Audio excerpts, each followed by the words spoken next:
معزز سامعین، السلام علیکم ورحمۃ اللہ وبرکاتہ۔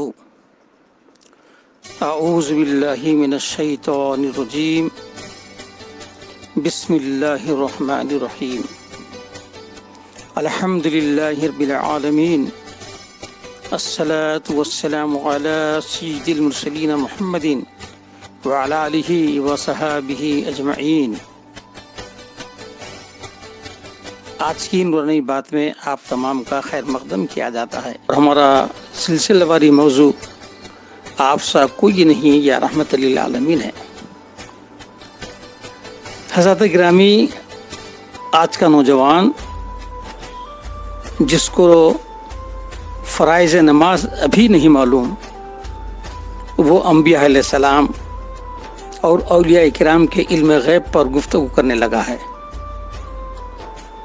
ہمارے علماء حق نے علم غیب پر اتنی تصانیف تحریر کی ہیں کہ اگر ان سب کو جمع کیا جائے تو جتنے بھی معتذرین ہیں وہ ان تصانیف کے پیچھے چھپ جا سکتے ہیں۔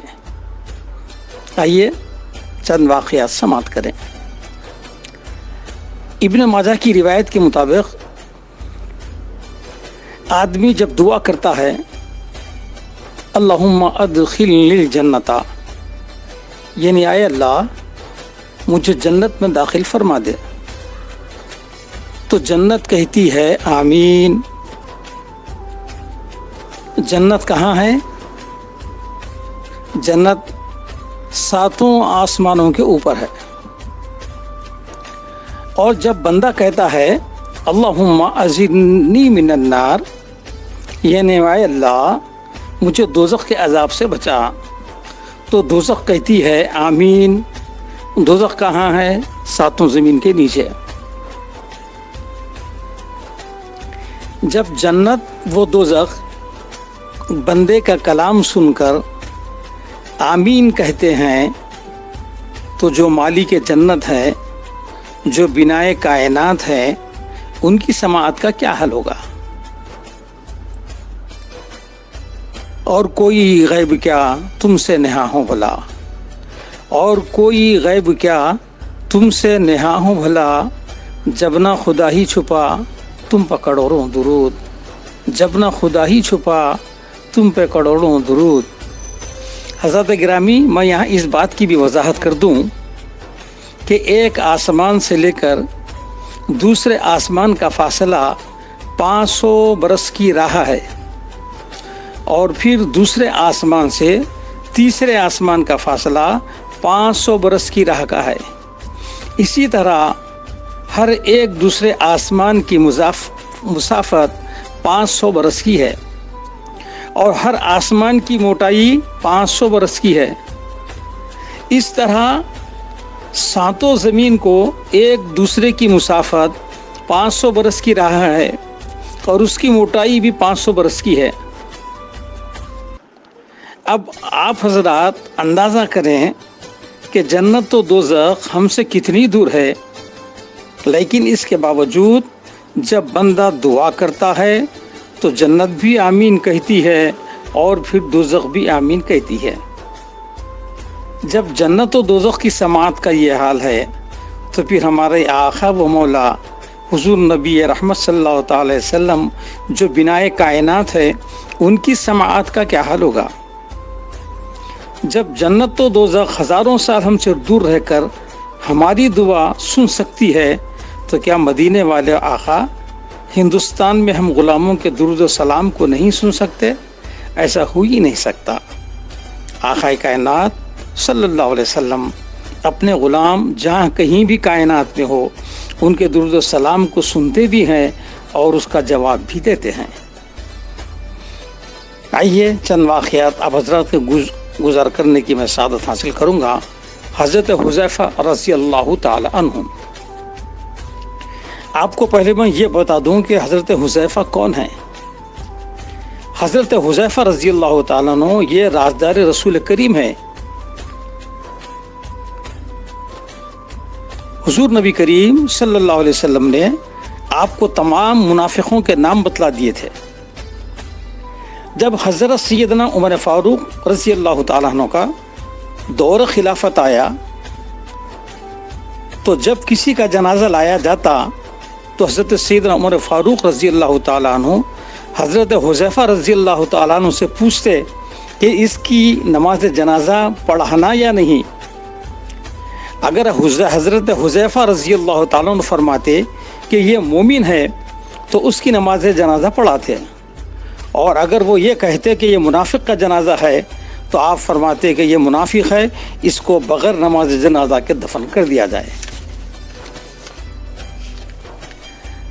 حضرات گرامی، تو میں یہ کہہ رہا تھا کہ حضرت حذیفہ رضی اللہ تعالیٰ عنہ اپنی امی جان سے اجازت لی کہ امی جان اگر آپ اجازت دیں تو میں حضور نبی رحمت صلی اللہ تعالی علیہ وسلم کے ساتھ نماز مغرب پڑھ کر آپ کی اور میری مغفرت کی دعا کراؤں۔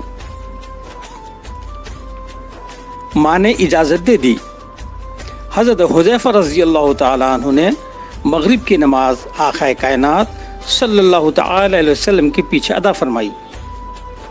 نماز مغرب کے بعد دیگر صحابہ کرام رضوان اللہ تعالی علیہ مجمعین آقا کائنات صلی اللہ تعالی علیہ وسلم کو گھیرے ہوئے تھے۔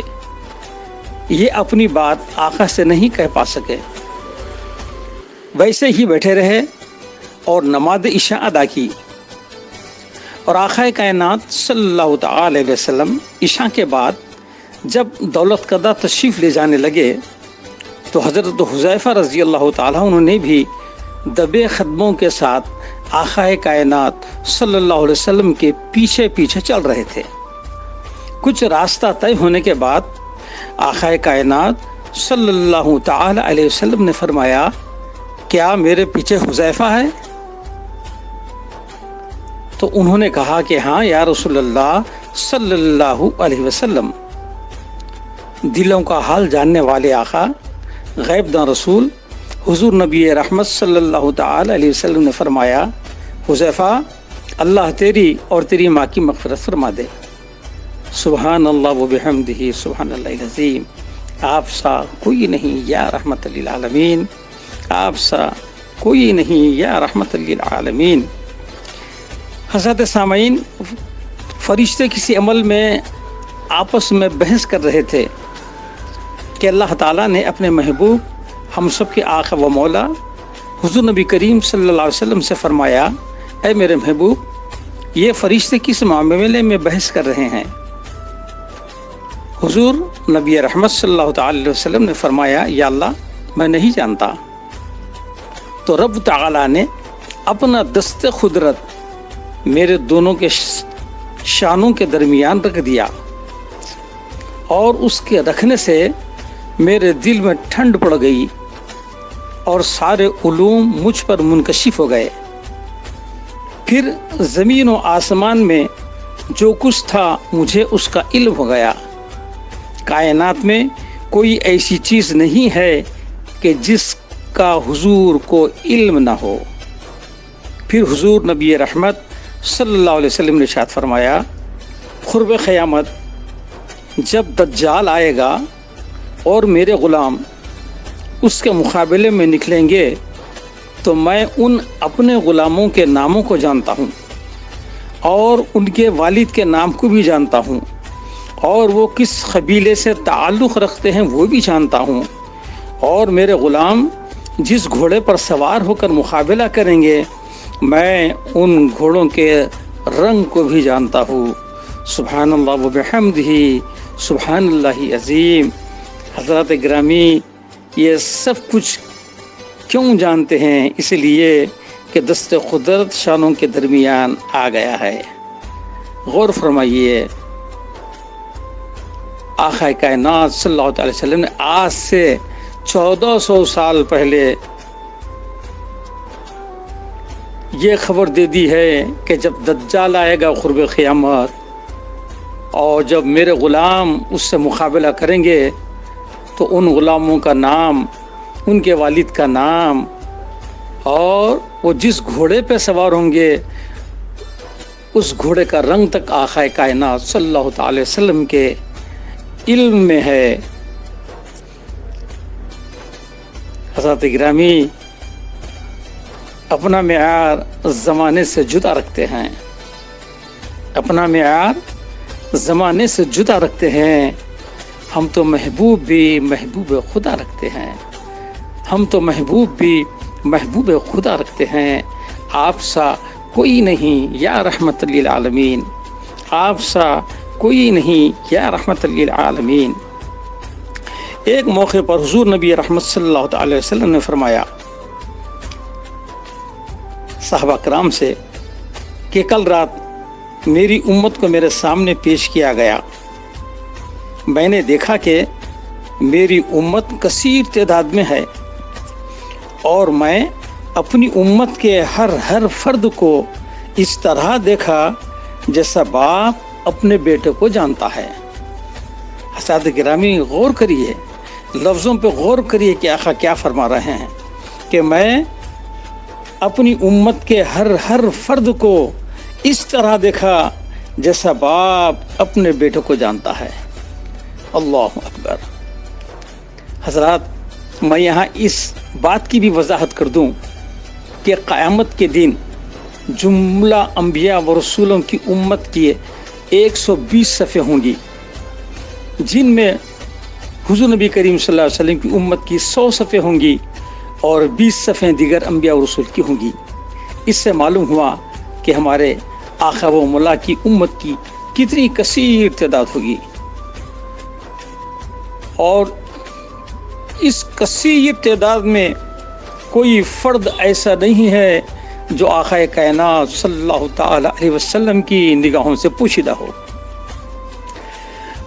تو میں کہہ رہا تھا کہ حضور نے فرمایا میں اپنی امت کے ہر فرد کو اس طرح دیکھا جیسا باپ اپنے بیٹوں کو جانتا ہے۔ جب کفار و منافقین نے یہ سنا تو آپس میں کہنے لگے یہ تو ہم کو تو نہیں پہچانتے، ہم تو منافق ہیں، اور کہہ رہے ہیں کہ میں امت کے ہر فرد کو جانتا ہوں۔ جب یہ بات دلوں کے راز جاننے والے آقا رسول کریم صلی اللہ علیہ وسلم کو معلوم ہوئی تو آپ صلی اللہ تعالی وسلم مسجد میں رونق افروز ہوئے، نماز جماعت سے ادا فرمائی، ممبر پر تشریف لائے اور بڑے ہی جاہ و جلال کے ساتھ فرمایا اللہ کی قسم، جس کو جو پوچھنا ہو مجھ سے پوچھ لو، اور کسی بھی چیز کے بارے میں مجھ سے پوچھ لو۔ آقا کائنات صلی اللہ علیہ وسلم کا یہ جلال دیکھ کر صحابہ کرام رونے لگ گئے، اور آقا کائنات صلی اللہ علیہ وسلم بار بار فرماتے جا رہے ہیں کہ پوچھو پوچھو، جو کچھ بھی پوچھنا ہے، جس شے کے بارے میں بھی پوچھنا ہے مجھ سے پوچھ لو۔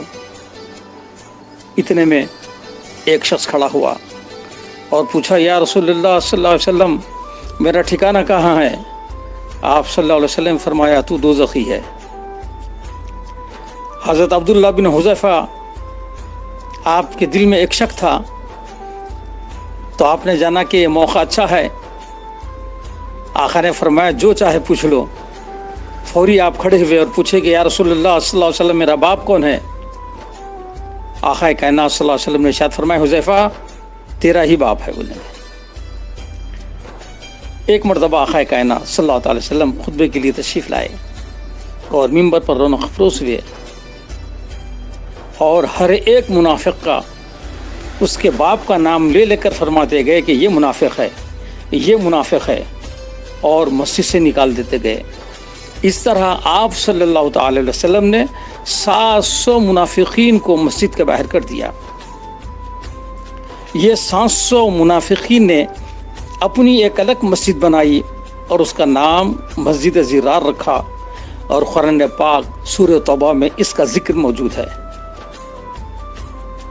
اور اللہ تبارک و تعالیٰ نے ان منافقوں کی مسجد کو ڈھانے کا حکم دیا۔ پھر حضور نبی محترم صلی اللہ علیہ وسلم نے صحابہ کرام کو اس مسجد کو ڈھانے کا حکم فرمایا، تو صحابہ کرام نے اس مسجد کو ڈھا دیا۔ اس مسجد کی جگہ کو ترک حکومت تک محفوظ رکھی گئی تھی، اور اس کے بعد اس جگہ پر مسجد نور کے نام سے ایک مسجد تعمیر کر دی گئی۔ حضرات گرامی، یہ چند ابتدائی واقعات تھے، میں آپ کے گوش گزار کرا۔ انشاءاللہ تعالی اسی مضمون کو انشاءاللہ ہم کل پھر آگے بڑھانے کی کوشش کریں گے۔ اللہ تبارک و تعالیٰ سے دعا ہے کہ اللہ تبارک و تعالیٰ آقا کائنات کا سچا اور ہم کو پکا غلام بنا دے، اور آقا کائنات صلی اللہ تعالی وسلم کے بتائے اصول ہماری زندگی کا جز بن جائے۔ صلی اللہ تعالی علی خیر خلق سیدنا محمد وعلی آلہ وصحبہ اجمعین والحمد للہ رب العالمین۔ آپ سا کوئی نہیں یا رحمت للعالمین، آپ سا کوئی نہیں یا رحمت للعالمین۔